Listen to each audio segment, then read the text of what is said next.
خارش ہو رہی ہو, الرجی ہو رہی ہو, تو فوری طور پہ آپ نے جو ہے ہمیں جو ہے وہ بتانا ہے, انفارم کرنا ہے. لیکن اتنی کراس میچنگ اچھی ہوتی ہے ہمارے ملک میں بھی اور باہر ملکوں میں بھی کہ کبھی اللہ کا شکر ہے اس طرح کی کوئی پرابلم نہیں ہوتی.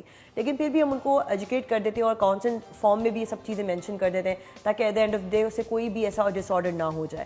تو this is something which is very important, جو ایک ٹو وے ایجوکیشن بھی ہوتی ہے پیشنٹ کی بھی اور ڈاکٹر کی بھی. بالکل. اچھا مجھے یہ بتائیے گا کہ آپ نے بتایا کہ پیوریفائی آپ کا بلڈ بھی ہو رہا ہوتا ہے. بالکل. سو اگر جو نہیں دیتا اور اس نے آج تک کبھی نہیں دیا, اسے کوئی نقصان بھی ہو سکتا ہے؟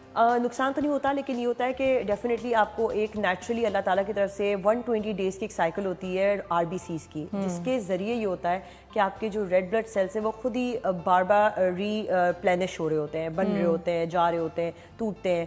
تو ضروری ہوتا ہے کہ جو آپ کا ریڈ بلڈ سیل ہوتا ہے جس کے اندر آلریڈی آپ کا ہیم ہوتا ہے اور اس کے اندر پھر آپ کا آکسیجن کیری ہوتا ہے, تو وہ اس کے لیے یہ بہت ضروری ہے کہ آپ یا تو نیچرل ریپلینش کریں یا پھر آپ سنتھیٹکلی کریں. تو بلڈ ڈونیشن کرنے سے فائدہ یہ ہو جاتا ہے کہ آپ کی وہ سائیکل خود بخود آپ کو مل جاتی ہے, اسٹارٹ ہو جاتی ہے. ادروائز نیچرلی وہ سائیکل ہو تو جائے گی, لیکن یہ کہ اگر آپ کا وہ خون کسی کو مل رہا ہے تو وہ خود بخود ضائع تو نہیں ہو رہا ایٹ لیسٹ. تو this is something which is like normal cycle. بالکل صحیح. اچھا مجھے یہ بتائیے گا, اسٹروک ڈے ابھی گزرا ہے, اس حوالے سے تھوڑا سا ہمیں بتائیں کن چیزوں پہ آگاہی ہونا ہماری بڑی ضروری ہے؟ یہ بہت امپورٹنٹ میٹر ہے اور میرے خیال سے ان لوگوں کی اویئرنیس کرنا بہت ضروری ہے. 29 اکتوبر کو ہم ورلڈ اسٹروک ڈے مناتے ہیں اور اس کا خاص مقصد یہ ہوتا ہے کہ بہت سارے لوگ ہمارے ارد گرد ہیں جو سائلنٹ جو ہے وہ کل ہو رہے ہوتے ہیں through this disease. Stroke actually ہوتا کیا ہے کہ آپ کی سیریبرل آرٹری ہوتی ہے برین کے اندر, وہاں پہ یا تو کلاٹ بن جانا جسے ہم اسکیمک اسٹروک کہتے ہیں, یا پھر کوئی اس شریانوں میں بریک ہو جانا, بلڈ نکل جانا, جسے ہم ہیمریجک اسٹروک کہتے ہیں. تو 2 ٹائپس کی اسٹروکس ہوتی ہیں. اب اس میں پیشنٹس ہمارے پاس جو ہے وہ کس طرح کی سمٹمس کے ساتھ آتا ہے.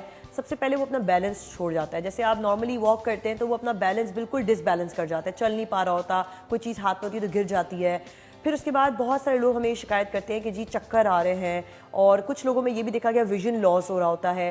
سلرڈ اسپیچ یعنی کہ اگر بات کر رہا ہے تو زبان جو ہے وہ بالکل ہی ایسا لگتا ہے جیسے پیرالائزڈ ہو رہی ہے, اور آہستہ آہستہ یہ چیزیں جو ہے وہ بڑھتی جاتی ہیں. تو ہم ان پیشنٹس کو جن میں یہ ہم دیکھتے ہیں کہ مسل ٹونیسٹی یعنی کہ اگر مسکولر کوئی آپ کا ہاتھ پاؤں مسل صحیح کام نہیں کری ہے, کچھ بھی صحیح طرح کام نہیں کری, بیلنس آپ کا لاس ہو گیا, ویژن آپ کا چلا گیا ہے, یا آپ کو لگتا ہے کہ جی بہت سارے لوگوں میں اسپیچ پراپر نہیں ہے, تو ہم کوشش کرتے ہیں ان پیشنٹ کو فوراً جو ہے وہ ایڈریس کریں.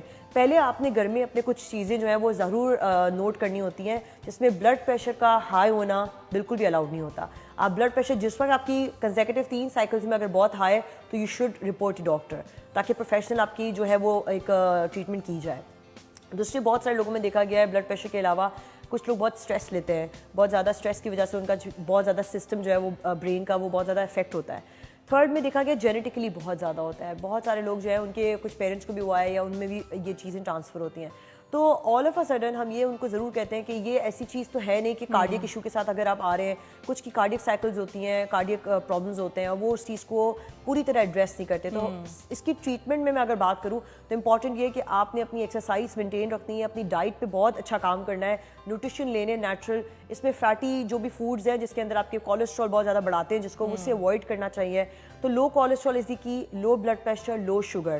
تو شگری چیز کوئی چینی والی چیزیں نہیں کھانی, چکنائی والی کوئی چیز نہیں کھانی, ہارٹ کے پرابلمز اسے ٹریٹ کرنا ہے, اور زیادہ سے زیادہ ہیلدی فوڈ کی طرف اور ایکسرسائز کی طرف جانا ہے. تو it will actually address all those issues which is like concern to the stroke at the end of the day. Junk food کتنا ٹریگر کرتا ہے؟ بہت کرتا ہے. سب سے زیادہ لوگوں میں دیکھا گیا کہ الکوہول نمبر 1 جو میں کہوں گی, جو ایک ہیبٹ بھی, ڈرگس ابیوز بھی ہے. الکوہول, جنک فوڈز اور اسموکنگ, یہ 3 تو ایسے فوڈز ہیں, چیزیں ہیں جو اس کو ٹریگر کرتی ہیں, جو اس کو پرووک کرتی ہیں. تو ان تینوں کا تو جن پیشنٹس میں ہوتا ہے ان میں جینیٹکس کے علاوہ یہ سارے فیکٹرز آ جاتے ہیں. تو امپورٹنٹ یہ ہے کہ ہم گھر کے اندر ایسے آلٹرنیٹس دیں لوگوں کو جو ان کو ایسا لگے کہ جی ہم نے ایک طرح سے باہر کا ہی کھانا بنایا ہوا ہے گھر کے اندر. تو اٹس ایکچولی آپ کا ہوم کا پورا روٹین ایسا ہونا چاہیے جس کے تھرو آپ جو ہے لوگوں تک یہ کھانے کی جو ہے وہ پہنچا سکیں تاکہ ان کو ہیبٹس اس طرح کی بریک ہو. اچھا لائف اسٹائل میں وہ کون سی چینجز آپ سمجھتی ہیں بہت ضروری ہے جس پہ وی آر ناٹ فوکسنگ انف؟ سب سے امپورٹنٹ یہ کہ آج کل ہماری جو یوتھ ہے نا وہ مجھے لگتا ہے زیادہ تر سوشل میڈیا اور ٹی وی اور اس کے اندر یا فونس کے اندر اتنی زیادہ ایمبیڈ ہو گئی ہے، اپنے آپ کو اتنا انہوں نے کر دیا ہے کہ وہ ایک جو ہماری واک والی ہیبٹس تھیں یا ہماری ایک ہیلدی فوڈ والی ہیبٹس تھی، ایکسرسائز والی، وہ سب ختم ہو گئی ہیں. بہت زیادہ آکورڈ لگتا ہے لیکن یہ بہت امپورٹنٹ ہے کہ ہم زیومبا، ایروبکس یا پھر اس طرح کی ایکسرسائزز میں اپنے آپ کو مصروف رکھیں. آپ خود اپنی باڈی میں جو ہے وہ ایک چینج فیل کریں گے. ایک آپ کو کہتے ہیں نا کہ ایک مینٹل پیس بھی ملتا ہے، it's like a therapy to you. Also at the other hand آپ کی باڈی بھی فٹ رہتی ہے. اور جتنے بھی آپ کے فیٹی ایسڈس، فیٹی فوڈس ہوتے ہیں جو آپ جنک فوڈس کھاتے ہیں، ڈرنکس پیتے ہیں یا آپ چپس کھاتے ہیں، بسکٹس کھاتے ہیں، وہ ساری ہیبٹس کو وہ بریک کرتا ہے. کیونکہ آپ کے اندر خود بخود جو ہے وہ اس طرح کی ہیبٹس ہوتی ہیں کہ آپ وہ نیچرل کنزپشن پہ زیادہ مائل ہوتے ہیں. That's important. بالکل صحیح. اچھا، خواتین کو اسپیشلی کچھ ایکسٹرا کیئر کرنی پڑتی ہے مردوں کی بنسبت؟ بالکل. یہ دیکھا گیا ریسرچ میں کہ ایموشنلی جو ہے وہ بہت زیادہ ہوتی ہیں ہماری فیمیلز، ان پہ اسٹریس زیادہ ہوتا ہے and they take a lot of stress. Of course they are doing the multi roles, multitasking کر رہی ہوتی ہیں، تو ان کے اوپر پریشر زیادہ ہوتے ہیں as compare to the males جو ہمارے پاس ہوتے ہیں.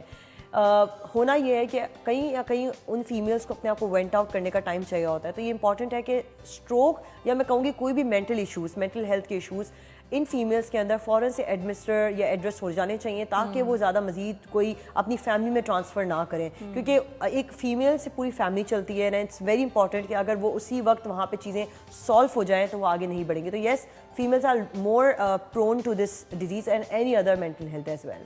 بہت شکریہ آپ کا doctor Saleema Naveed. Indeed a very useful advices, اور اسپیشلی اسٹروک کے حوالے سے بیکاز یہ چیزیں ہمیں نہیں پتہ ہوتی ہیں. کئی دفعہ ہماری فیملی میں ایسے انسین انسیڈنٹس ہو جاتے ہیں جس کی وجہ سے ہم پریشان ہو جاتے ہیں، ہمیں نہیں پتہ ہوتا کہ اس کی بیک گراؤنڈ ریزنس کیا ہیں، بٹ ایکچولی وہ یہی سب ہوتی ہے جب آپ اس کے حوالے سے پڑھتے ہیں یا سمجھتے ہیں. اس لیے اویئرنیس رکھنا بہت لازمی ہے. بہت شکریہ آپ کا. تو ہم ایک بریک لیتے ہیں ناظرین، and we'll see you after the break.